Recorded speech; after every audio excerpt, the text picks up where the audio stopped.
هەوڵەکانی سێ وڵاتە ئەوروپیە بەشدارەکەی ناو ڕێکەوتنامەیە ئەتۆمی بەردەوامە بۆ ڕزگارکردنی ڕێکەوتنەکە لەو قەیرانەی تێکەوتووە.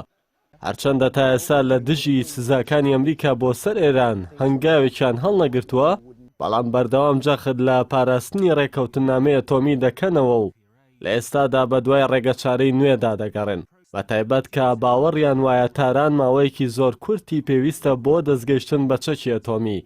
بۆیە دەبێت باش شێوەیەک بووە ڕێگری بکەن لە دەستپێکردنەوەی چالەشی ئەتۆمیەکانی.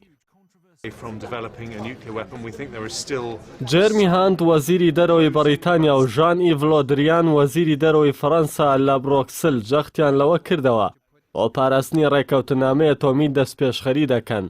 لۆدریان داوای کرد کە لایەنەکانی ئەوروپای بەشدار لە ڕێکەوتنامەکە یەکدەنگ بن بۆ پاراستنی.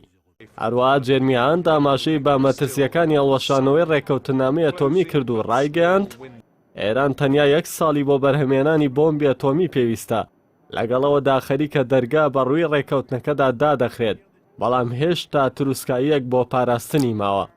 وەزیری دەرەوەی بەریتانیا جەختی لەوە کردەوە لەگەڵەوەی وڵاتەکەی هاوپەیمانێکی دیاری ئەمریکایە، بەڵام لەگەڵ ئەڵمانیا و فەڕەنسا دژی سەپاندنی سزاکانن بەسەر ئێراندا.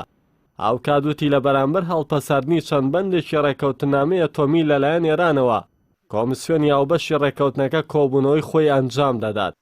ڕۆژ یەکشەمەش بەریتانیا و فەڕەنسا و ئەڵمانیا لە بەیاننامەیەکی هاوبەشدا جەختیان لە پابەندی خۆیان با ڕێکەوتنامەی ئەتۆمیەوە کردەوە، بەڵام ڕایان گەیاند بەردەوامبوونیان بەندە بە پابەندبوونی تەواوەتی ئێران بە ڕێکەوتنەکە و پاشگەزبوونەوەی لەو بڕیارانەی کە بەم دواییە دەری کردوون.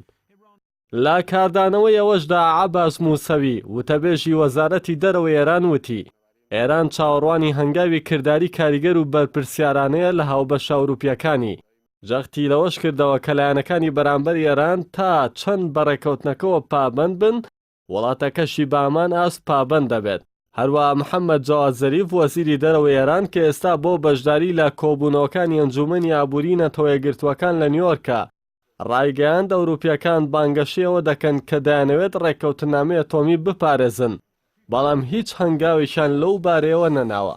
بۆ هەوڵەکانی ئەوروپا بۆ پاراستنی ڕێکەوتنامەی ئەتۆمی و خۆڕاگری ئێران لە بەرامبەر سزاکان و بارگرژیەکانی ناوچەکە، نرخی دراوی تمەنی ئێران لە بازاڕەکانی تاراندا لە بەرامبەر دۆلاری ئەمریکی گەیشتە بەرزترین ئاستی ئەم ساڵی.